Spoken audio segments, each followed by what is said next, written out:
Good morning, Fred. Good morning. It's very nice to meet you finally. My pleasure. Tell me when were you born? I was born in 1925. And the month? It's February February 18th. February 18th. Yes. And where were you born? I was born in Frankfurt am Main because there are two Frankfurts in Germany. Right. And what was your name? The name originally of my parents, I believe, was Lowy with an umlaut on the O, which was converted to Loewy. Right. And your birth name was Manfred. Manfred. And you then became Fred. Freddie and then Freddie? Fred. And then Fred. Freddie in the resistance army. You were Freddie in the Resistance. Yes. Aha. Now, you were born in 1925, but your father moved to Alsace in 1926. Is that right? That is correct. But you didn't move then. We moved about 1 or 2 years later. My father opened up a business over there, and we moved in afterwards. And do you know why he moved? I mean, did you hear later, as when you got older, why he left? Well, it's an Germany? opportunity, because Germany had recess, so he had an opportunity over there. He didn't know anyone, but he had a partner over there by the name of Camille Ernst, E-R-N-S-T. Right. And this was a metal recycling plant. And what was he doing when he was in Germany? What was his work? The same kind of work? Actually, before he went there, he went to Israel. He was sent to Palestine at that time to found a kibbutz which was called Machne Israel. Mahane, M-A-H-A-N-E, Israel. I went on vacation there a few years later, and I found the place again. It had been damaged because there was a combat going on there in 1948. Right. So I have pictures with the walls all shut up. So he went there in the 20s, in the early 20s, before you were born. Yes, in about 22 or 23, somewhere at that time. And so that he didn't have a business in Germany. When he came back, he decided to go to Alsace, you think? I am not sure at the time because I do know that the funny part I heard is that he was once on a train traveling, and he bought a home sight unseen from someone on the train. So I guess he must have had money at the time, and if he had any occupation, I would not know. Right. That's the kind of person he was. I mean, makes decisions on the spur of the moment. Right. Did you take after him? No. No. Sometimes I wish I did.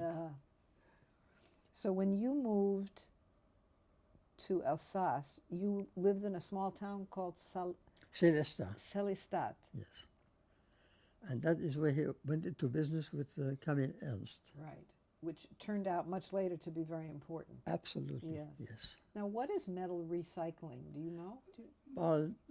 But old iron, it's just like what they do over here nowadays. It's material that can be reused again.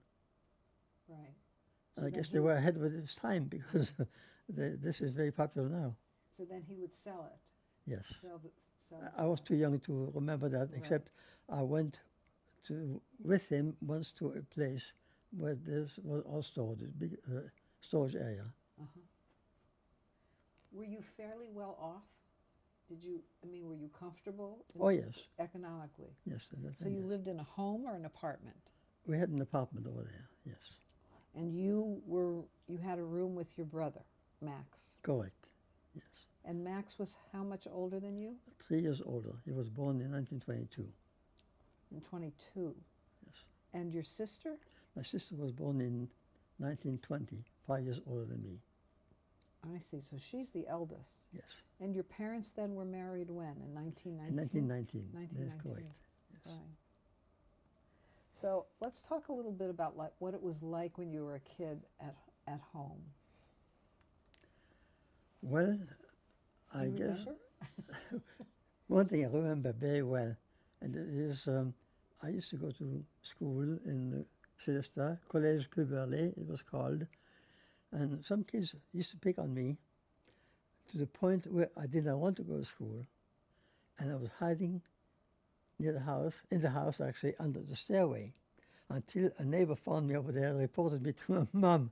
So she took me to school at that time. It went on for a few days before Really? she caught me. Yes, So you would stay there all day, and then when it was time for kids to come home, you'd come out? correct. And your mother hadn't figured this out? No, because No. I was hidden on the staircase. So how did the neighbor find you? Why did the neighbor even look for you? Do you I know? guess they were not looking for me, but they accidentally saw me, I guess, and I see. they did you- reported me. Did you tell your mother why you were doing that? Yes, And what And- did she say? she took me to school and she told the teacher why I was missing Uh-huh. classes. Right. And the teacher then brought it up to the other students, and that ceased. Then there was no more problem. So there was no more problem. It was fine. Why was this kid picking on you? Well, you know, there's always big bullies in everywhere. Everywhere. Were you close with your father Yes. as a young kid as well? Oh, yes. Yes? Yes. All of us were very close. Yes. So you were close with your mother as well, Well, she was home at the time. right? And, So you saw my her. father used to later on had a business where he used to travel quite a bit. And as a matter of fact, at one time he was in the car with the chauffeur, and the chauffeur fell asleep. My father was fell asleep and had an accident. Mm. So after the accident, we moved from Célestat to Strasbourg, which is a larger town of about 200,000 population. Mhm. And then my father changed activity. He went into the radio business. We had a big radio store, and then he moved to Colmar. I believe I showed you a picture of the exposition that we had Right, when some uncles came to visit us also. right. Yeah. So was he hurt in that accident? Is that why he changed to go to the radio business? Well, yes, he was hurt there, and I guess he had some compensation, and then he opened up the other business. But the other business was not with this man, Camille Ernst. No, the radio business- Did he stay in this other business? No, apparently not. Apparently not. So it was over. So we lost contact with him completely. Right. Yes. Do you remember moving to Strasbourg? Oh, Or were yes. You do. I lived there for a few years. Uh huh. I went there to the Lycée Saint-Jean, which is on the border, next to the river Ill, I-L-L. Right. And I remember that very well. I had to walk quite a ways from home to there, To school. the school. Yeah. I enjoyed it though. You like that? Yes. We lived near the Contade, which was it's interesting. It's a big park, and now they have the United Nations building on the Contade. I'm not sure exactly the function, but it has to do with the United Nations or European community. It's a big building over there, yes. I went to visit there years ago. Was it difficult moving so often as such a young person because you went to Célestat and Strasbourg and then Colbert? I mean Colmar? Colmar rather. No, I mean, you know, I was young, and you get used to changes. Right. Your friends, were you going to a public school so that you were with Jewish students as well as Gentile students? Yes, absolutely, yes. And were your friends mixed so you didn't have? No, it makes also, Yeah. yes. And did you live in a neighborhood where it was both Jewish and Gentile? Oh, yes, yes. Was yours a religious family or not? They came from religious families, yes. Mhm. And they did observe the Sabbath and the Kosher. Sabbath, yes. Yes, Yes. And holidays.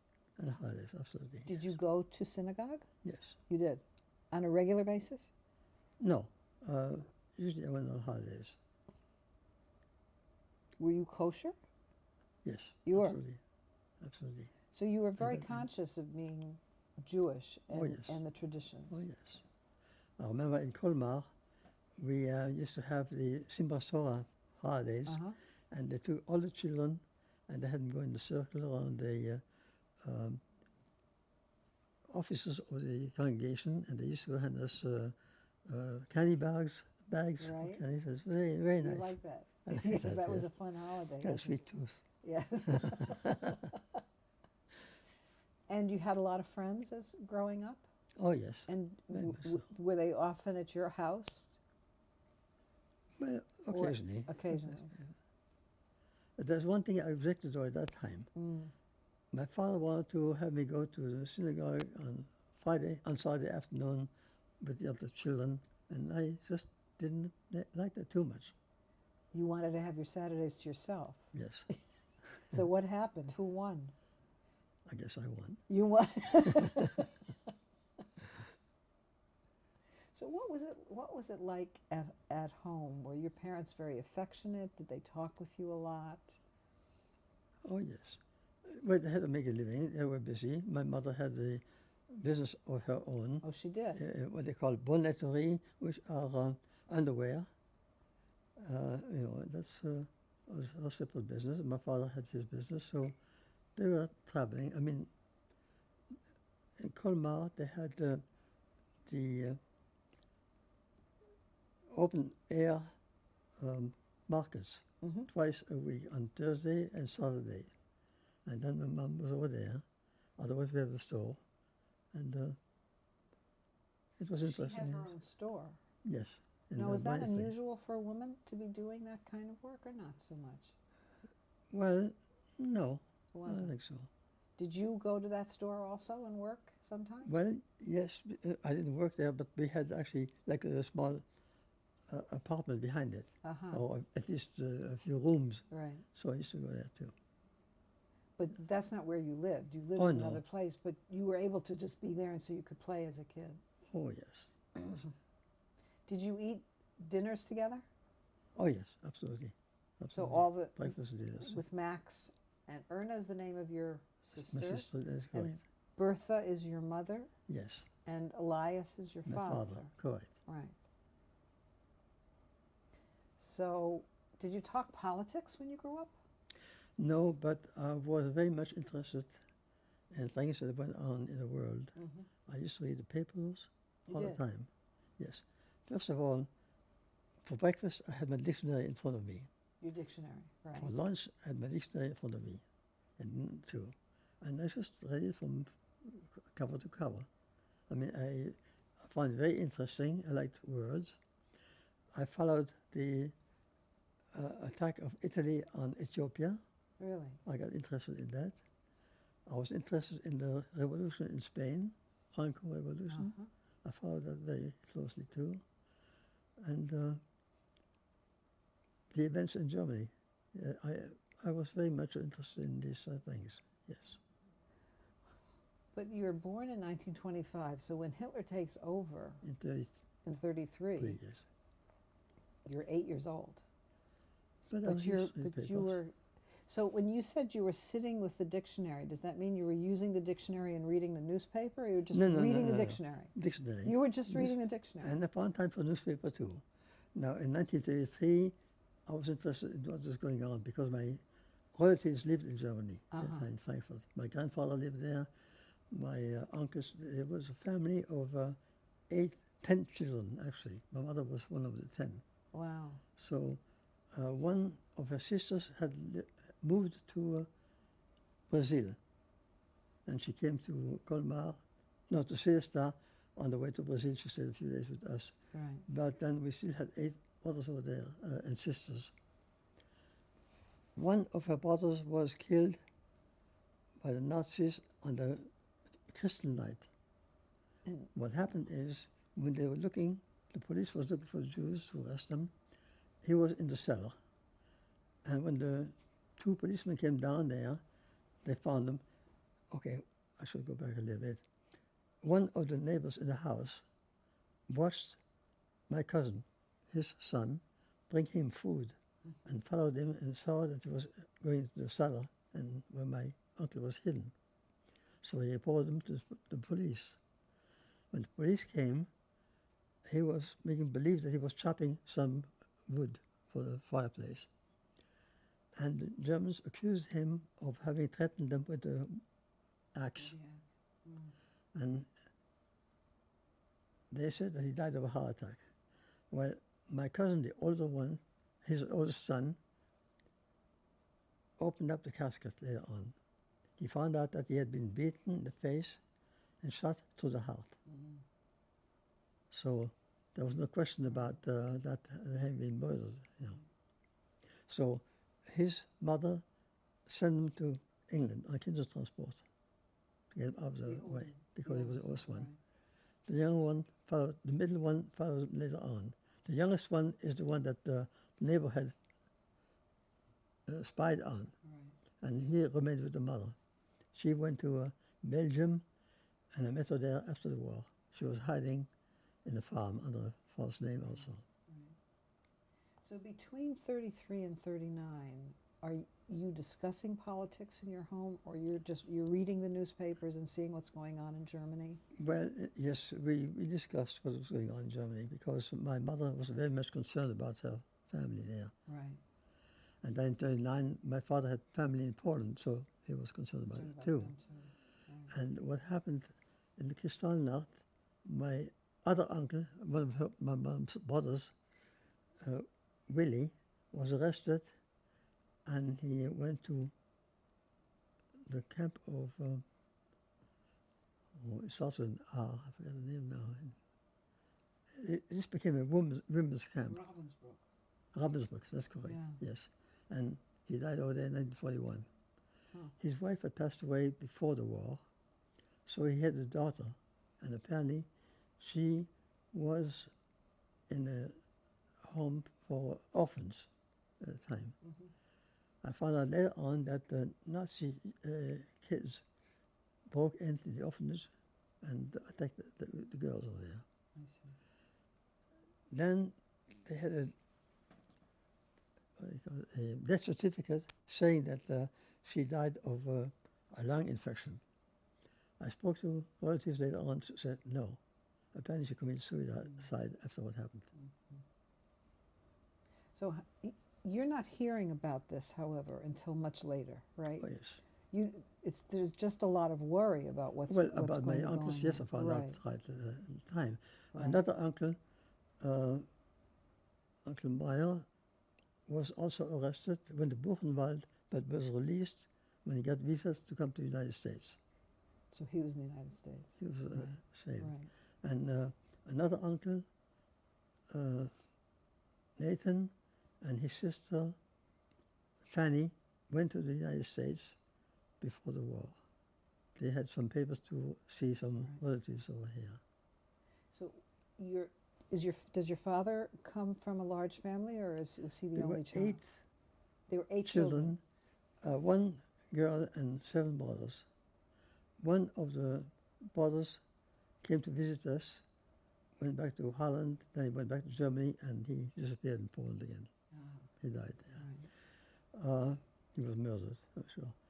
In Bialystok, I understand. Another brother went to the United States, and then my father, so that took care of 3 of the brothers, and the other ones all perished. Right. And so did my grandmother. She lived in a On your father's side. On her father's side. Right. She was in a small village called Zegocina, Zegocina. And what happened, it was a small village with only a few Jewish people there. I understand 3 Jewish people living there. And the Nazis had, after the occupation of Poland, requested that they come to Bochnia, a larger city, to a village or a certain portion that became a ghetto. So the neighbors, the Polish neighbors, were forced to put my grandmother in one of their carts and bring her over there too. She was in no way capable of traveling by foot. And she disappeared also.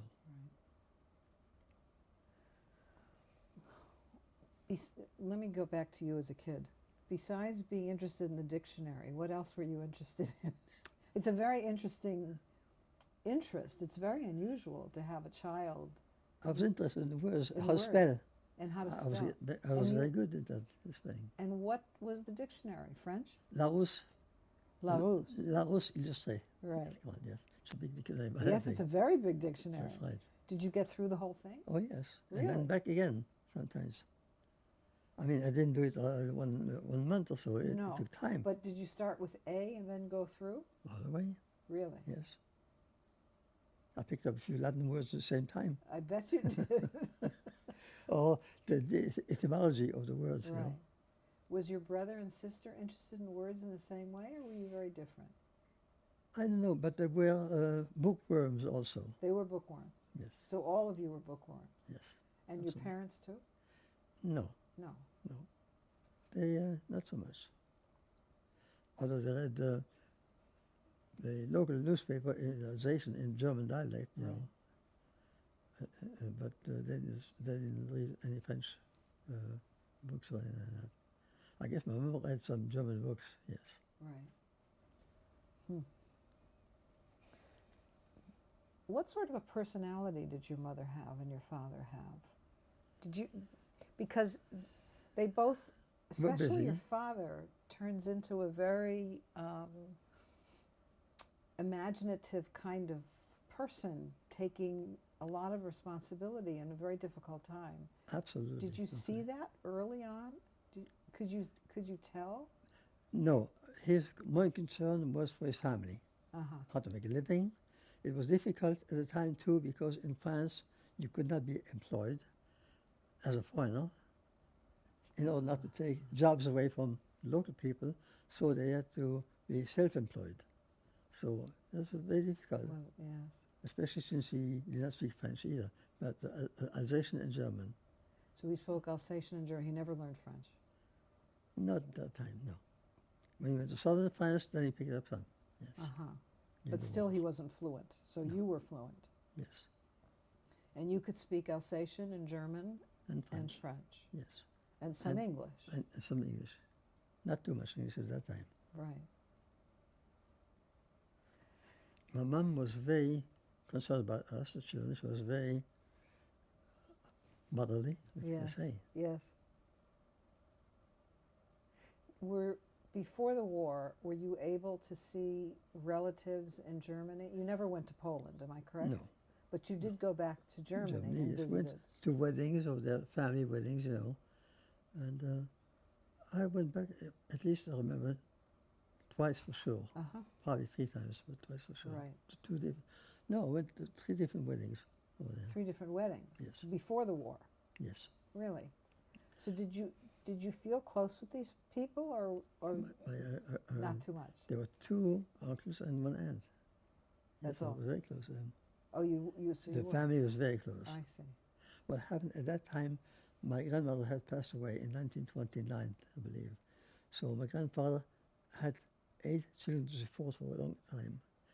And my mother, being the oldest daughter, took over for my grandmother. So she was in charge of the family, the children. So she had a hands full, but then she got married in 1919, and then my grandfather had his hands full too. Uh-huh. So then he took over at that point. Yes. Yes. So your mother was a mother long before she was a biological mother. Correct. Yes. Correct. Yes. Well, the war comes in 1939, and you're in Colmar, In Colmar. right? Yes. And I understand your father was. First of all, you had learned how to be a civil defense person, right? No. Both. No. No. What happened Okay. is that my father volunteered. He was about 49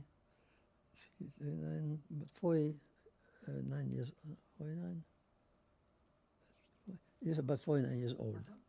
Well, he wouldn't volunteer for the service at this age with children, but he volunteered for civil defense. Right. And they immediately put him in charge of a post in a school where they expected possibly the Germans to use war gas. So he was in a disinfection station, and he organized it in an excellent way. He made sure that they had all the equipment that they needed, and they appreciated very much what he did for the place. Even this was an interesting one. In case of a failure of power, he had bicycles put in there, remove, they put them on the stand basically, and they had generators Right. on the bike So they could use the bicycles. for lights. Right. That was very Very smart. ingenious for that Yeah. period of time, since they had no money to buy all the equipment they needed. And then we had training over there. Dr. Sittler was in charge of civil defense, and he came around and gave us training on first aid and decontamination. Now, why? This is actually how I got involved, because my father said, come on down to the classes. This is very interesting for you too. That's how I got involved. I was about 13, 14 years old. You were 14, right. Yes. And he got his diploma. I think I have it with me. And you got a diploma. I got one too. I didn't bring it with me. I couldn't find Yes. it at this time. But I had the same as he. So where is Max? How come he doesn't say to Max to go, but he says to you to go? Max was employed. He was employed. Yes, he was a shoe salesman in the I store. see. Now, this civil defense work was done because they were afraid of the Nazi attack. Am I Yes, right? we are across the border. Yes. So, the Maginot Line was there, but you can come in with planes. You can come across with artillery, Right. you know. So, as a matter of fact, at one time, on a Sunday, we had about 7 or 8 alarms going off, planes coming over, to the point where you refused to go back in the cellar. They had civil defense protection cells, but we are sick and tired of going up and down, up and down, up and down. So what'd you do? We just stayed in the apartment. Yes. You know, I guess I had higher than to work. Did the planes come back? Well, they came back about 7 times or Really? more. Between 7 and 10 times in one day. So how long were you working at this, or your father was head of the post before you? Well, from August or September of 1939 till we left Colmar. What happened is the Germans invaded Belgium on the 10th of May 1940. So things got really rough at that point. And the Germans came to Belgium. The French resistance broke down. Right.